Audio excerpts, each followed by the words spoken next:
Chris, thank you so much for taking the time to come and chat with us today. I want to start by giving a plug to your book, Be Unapologetically Impatient, the mindset required to change the way we do things. And you published this only a few months ago, and this is how I discovered you and your work, actually. So I just want to say a few things. Chris, as soon as you came on, I said, I feel like I know you. So just reading your book, I feel like I know you, which means that you shared so much about yourself. You're very vulnerable.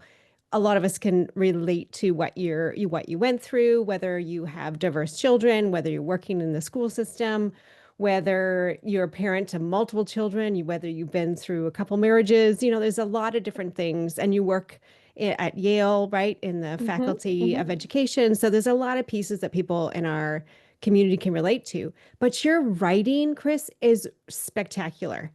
It's Thank easy you. to read, it's quick, it's not a huge book. You get to the point, you don't, say anything more. It's tight.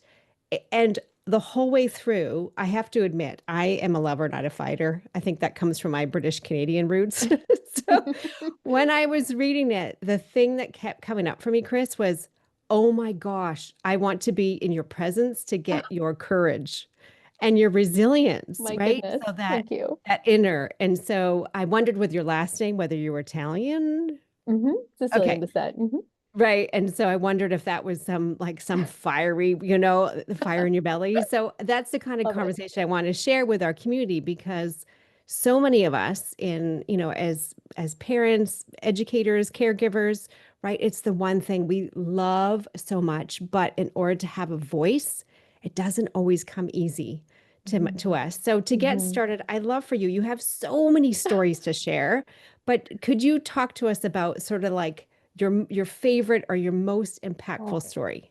goodness. Well, Giselle, thank you so much. That was such a beautiful and generous comments. I'm so honored that my book resonated so deeply for you and to be here with your community. I mean, I love every story that's in there. They're all deeply personal, as I mentioned. I think, maybe one that maybe had the largest impact that I know of is a story that I share about our experience at Universal Studios in Florida. Yeah. And so the short version is that we went on a family trip a couple of years ago. I have four children. They're now 13, 12, 10, and 5.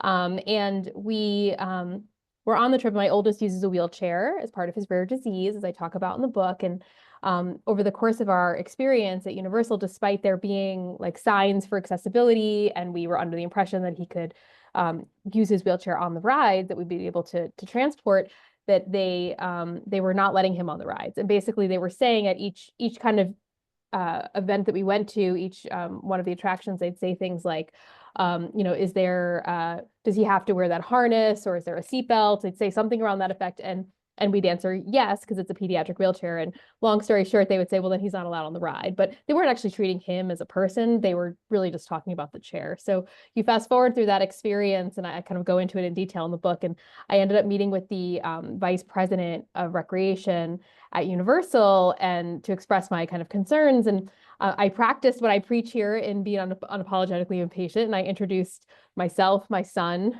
and stated the problem.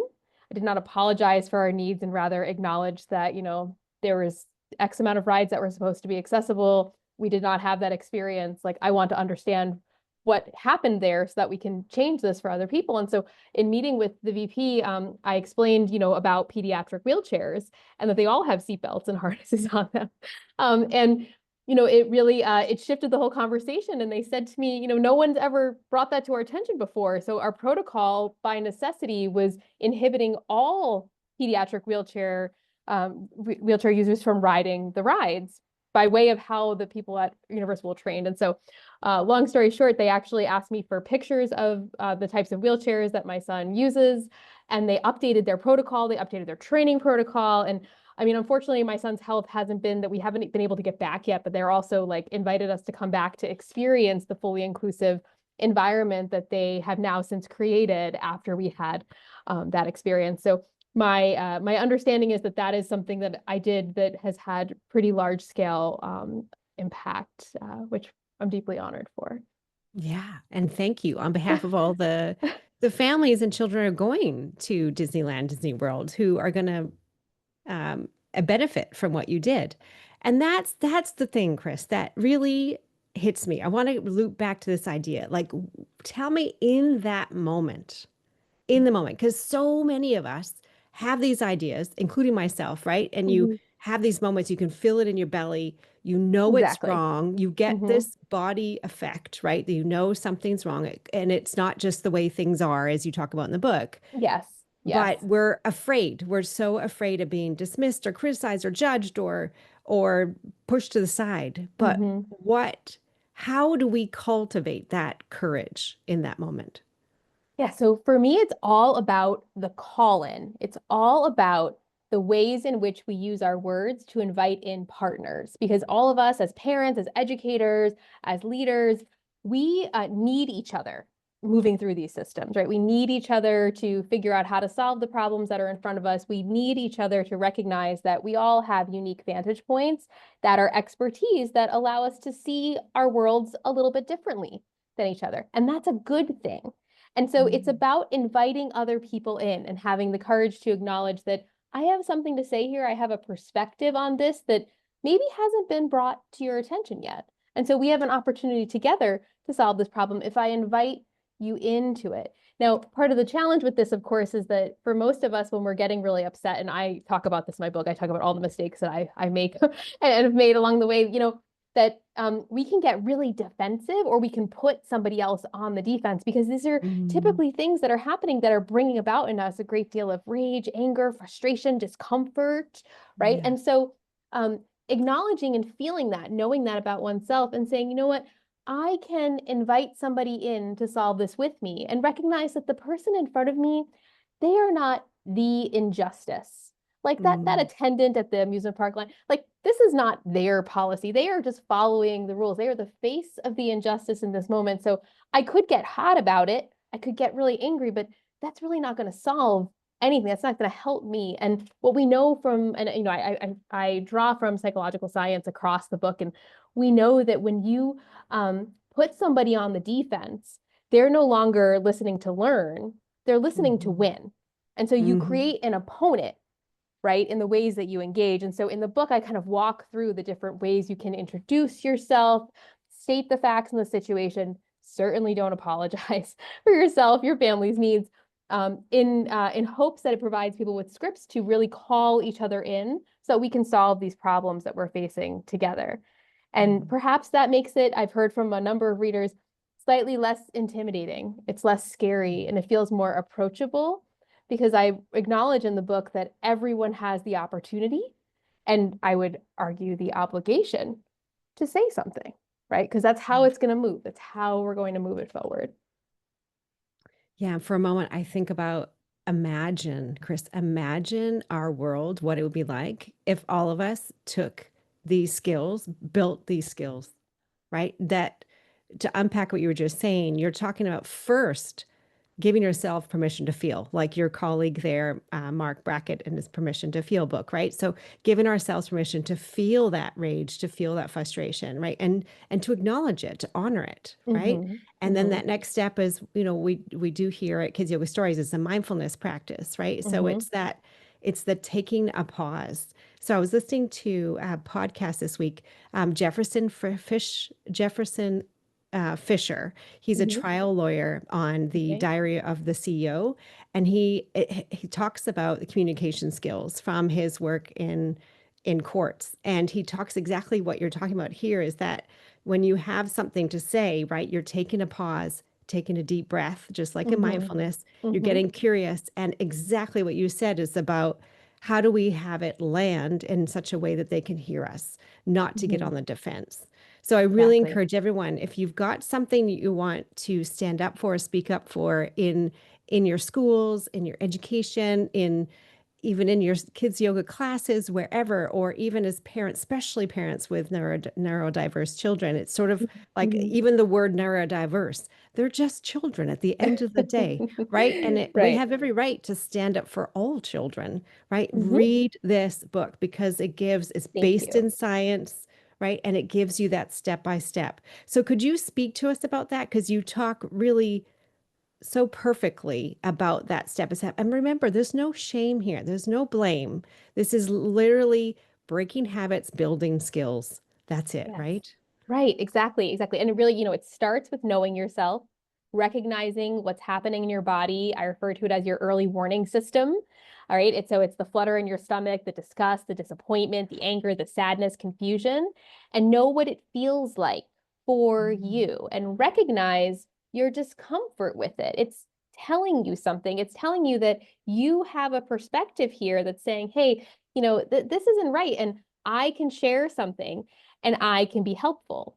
And then moving from that into how you introduce yourself to invite other people in. And so, in as we age, our brains actually trick us a little bit, right? So we become more inward leaning in how we see other people. And so let's say you're engaging with your child's teacher or the school leader, the principal, et cetera. And I use examples across education, medicine industry in the book, but you're talking to your child's teacher and if you don't introduce yourself, when you present yourself in front of them, you are either a parent or that parent because they've Mm. already decided because they're in their craft as an educator. They're 3 years, 5 years, 10 years, 15 years in, and they've had experiences with parents and their brain has decided and kind of created these schemas, these organized ways of knowing about what to expect a parent and what to expect students to be like.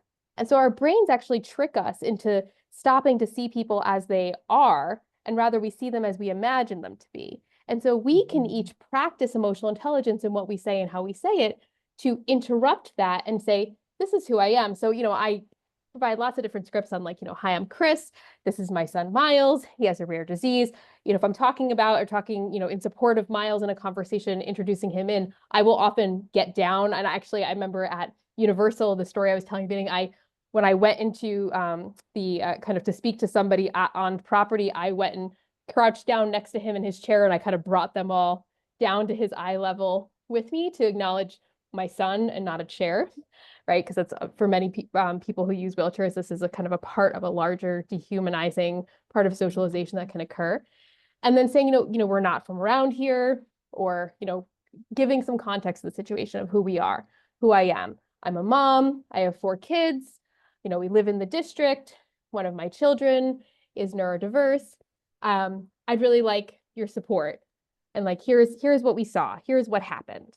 And it's facts. It's not why did you, how could you, why haven't they? And Mm. I talk about this in the book. I get you maybe you're seeing it on this interview. I get very passionate. I am very Mm. passionate. I have all of my affect on display and some of these topics and things I will cry, tears will be happening, but I Mm. will use that to invite other people in with me. I will acknowledge it, say, as you can see, I'm deeply upset about this. Like, would really like your support. Like, Mm. here is what happened. Here's who I am. Here's what happened. Like, how can we help? And that's really, I think, one of the key pieces here as we think about the action steps of bringing empathy and compassion together in an interaction, of inviting yourself in to say, I want your support, and how can we help? How can we solve this together? What can we do together? It's not your responsibility. It's not my responsibility. It's our responsibility. So, how can we support you to move this? And I'll tell you, there's a few examples of this in the book, and I could have written a much longer book and had a lot more examples, but I wanted it to be the quick read that you pointed out right away. I wanted it to be this go on the ride with me, come out with something to do thereafter, and then move it, plant seeds of hope, across the world.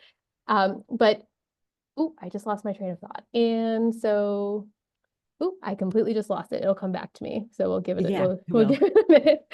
This is that's Yeah. the Oh, acknowledging. Yeah. yes. Sorry, I remember the idea of the like doctors and leaders and folks. They will often ask of the patient or the family. They'll kind of tell you what you need to do to solve this problem. Well, call this insurance and get this referral before seeing this person, or Mm. call this company and ask about what's in the products that are made in it. They will ask you, they will give you something to do. And Mm. as in the book I discuss, well, we can also ask of them something to do too. They can talk on behalf of all families, on behalf of all children, on behalf Mm. of all communities. And so there's an opportunity there for us to kind of bring each other into it together.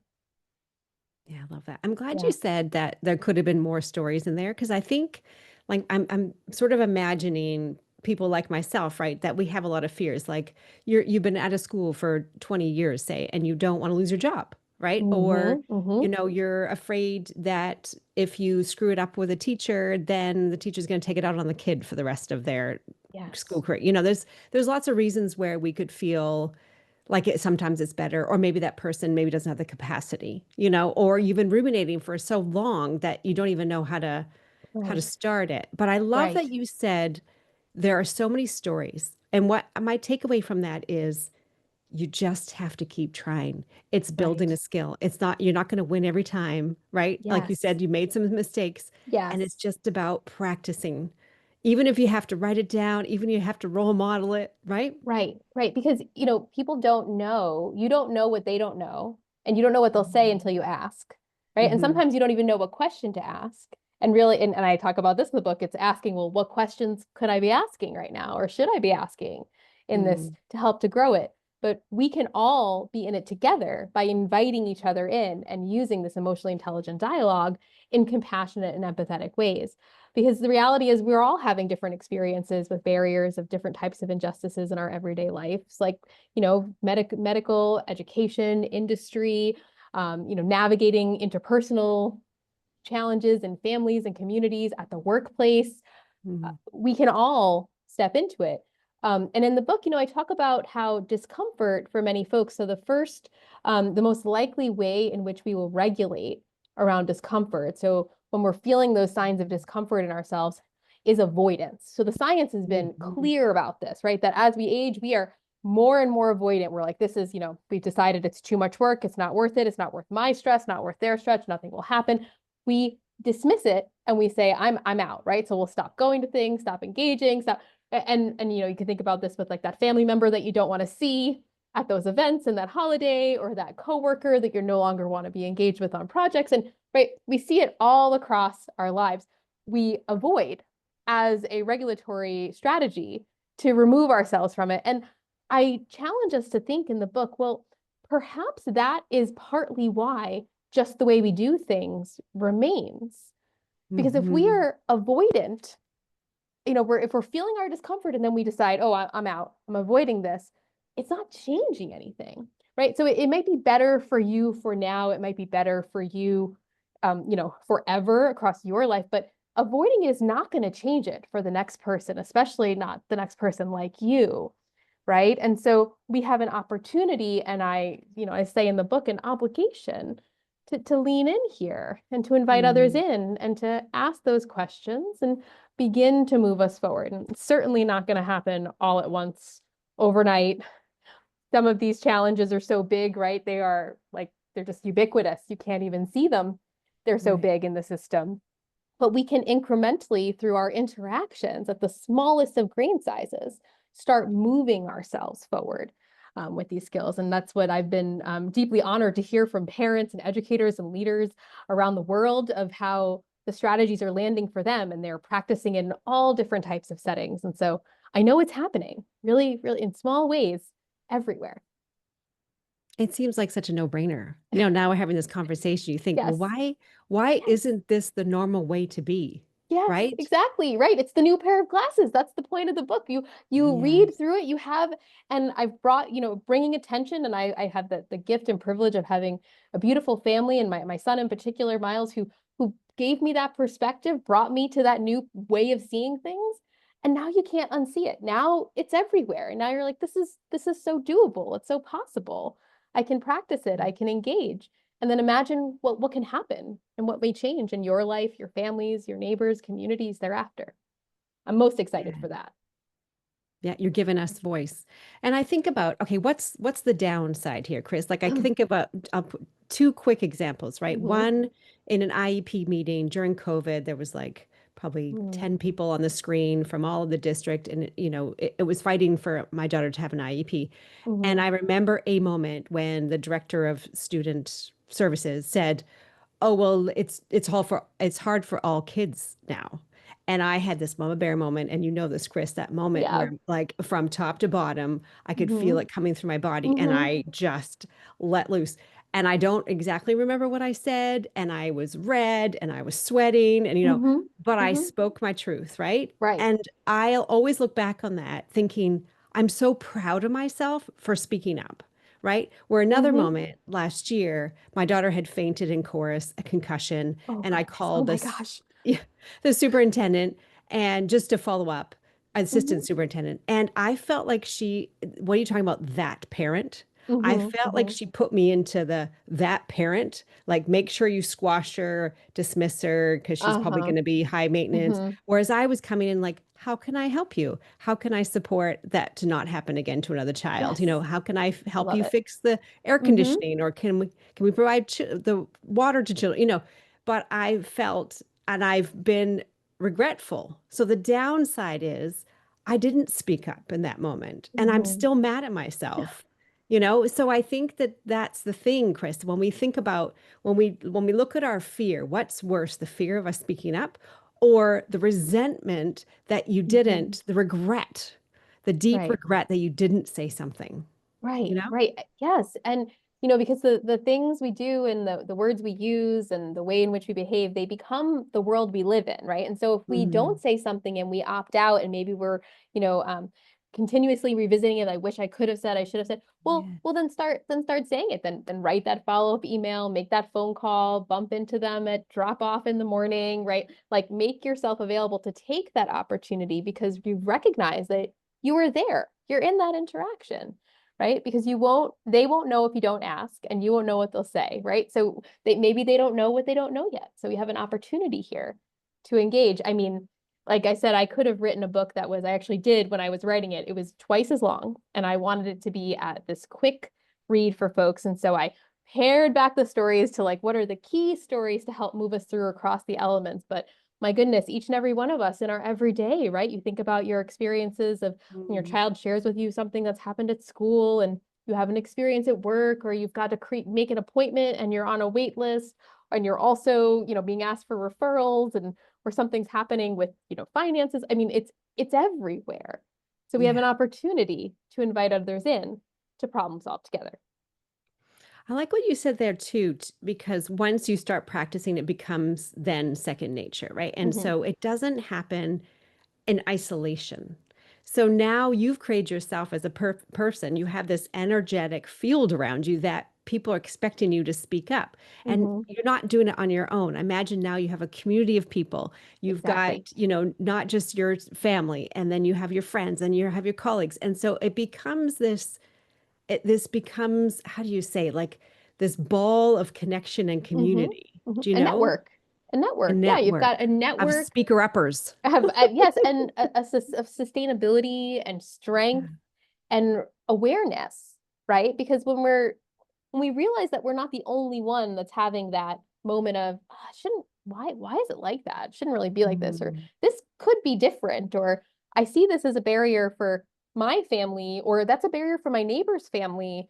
But like how can I support them to have access to, be it in, the way in which the playground is set up at the school, or the time at which they have the meetings for families that acknowledge that people work during the day. And, we could go on and on and on, right? When you see it and you see that opportunity, like I can help to change this. I can offer suggestions. I'm not asking mm, of someone else. I'm inviting them in so that we can do it together. And I talk about, my kind of early experiences and the way in which I was raised, and how I come with a set of identities that in many spaces and places have been considered to be, at the deficit or deficit framed. And my children as well, and our family, when, I take the lens of disability in the book. And but when we recognize that, it doesn't, just because somebody's positioned us in the deficit or at a disadvantage, that actually it's a different vantage point. And I'm not saying that like disadvantages are good, like they're certainly not, but like, right, you have a different vantage point on how you see things and how you live. And so you have, each and every one of us has these different mhm. types of experiences, and that's expertise that we can offer in a situation.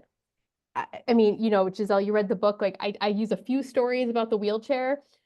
I could write probably 3 books all about the wheelchairs and what we noticed. And I will tell you, as someone who did not use a wheelchair, right, does not use a wheelchair myself, I didn't notice all of these barriers existing around us Mm. until we were operating, and trying to maneuver our son with his wheelchair and recognizing that, gosh, people will, put the ramp at the middle of a parking spot at, Mm. many of the restaurants nearby. And so if you park in the parking spot, for that's labeled to be accessible, there is a ramp there, but you can't actually use the ramp because it's not positioned for where the chair can get up because the car is parked. I mean, it's just over and over and over. And so, but when you have the experience and the Mm. expertise, when you have the vantage point and you see it, now you can't unsee it. And so you Yeah, can use these skills to say something and to invite other people in to help you solve it together.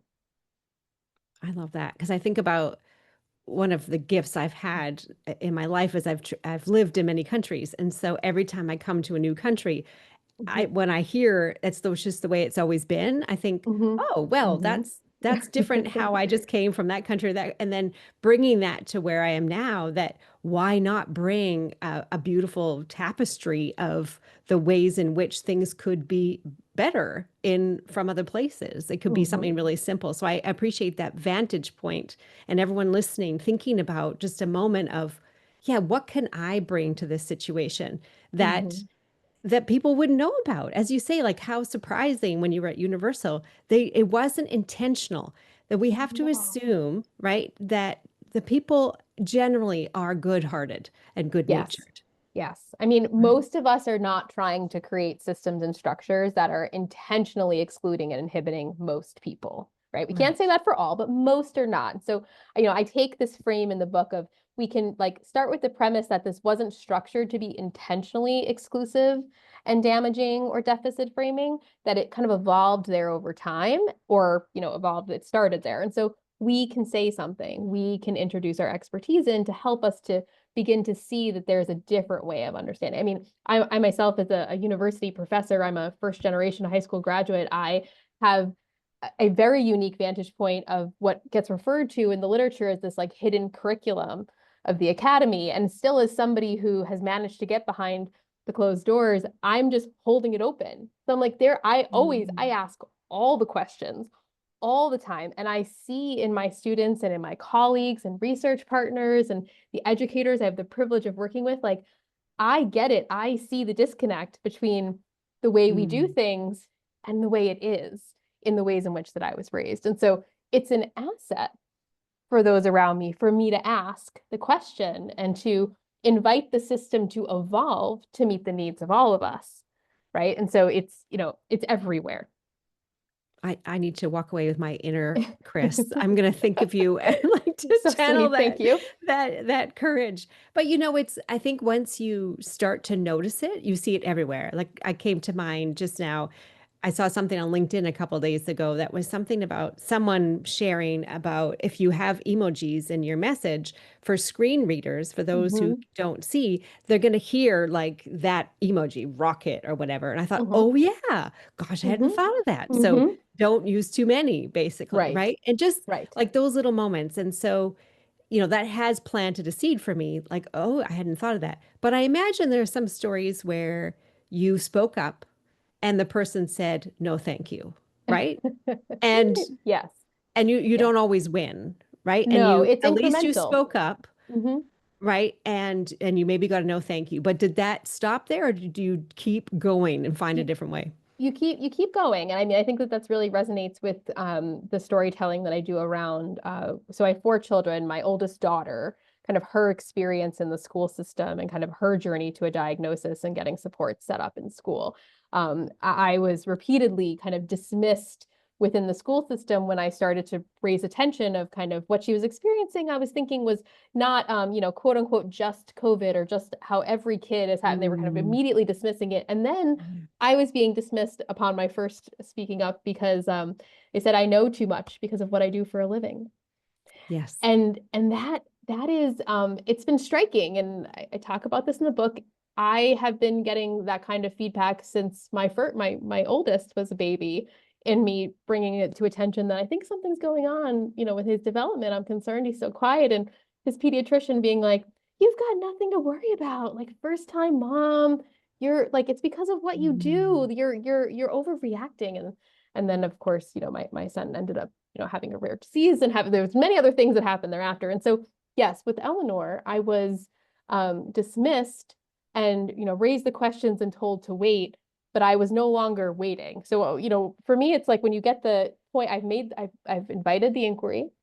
And now I'm going to look like above the issue, below the issue, around the issue. So like, Mm. who are my resources? Who can I access to try to begin to move this conversation? Like, who are the people around me that can help to support me? Because we're not all meant to exist in our little silos, and we're certainly not meant to do it alone.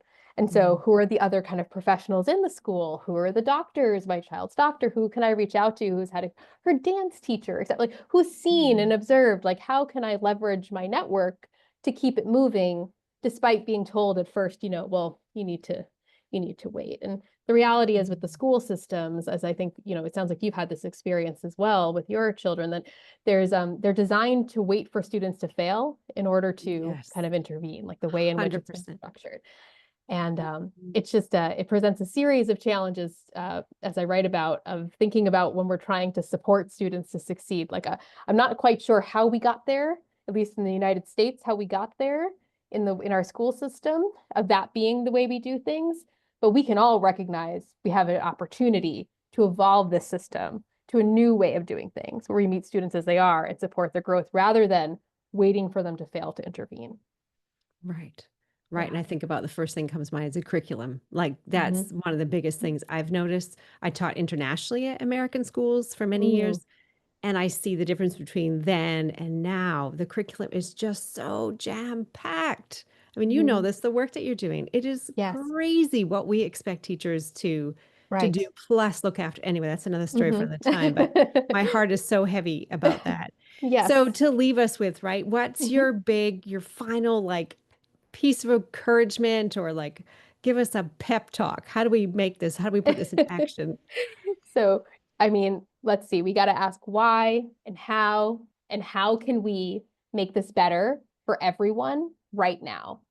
There's almost always something that can happen immediately, that Mm. quick win in what we're saying and how we say it to affect change. And so I'm inviting everyone in to engage it that way with me and think about like how things could be different for all of our kids.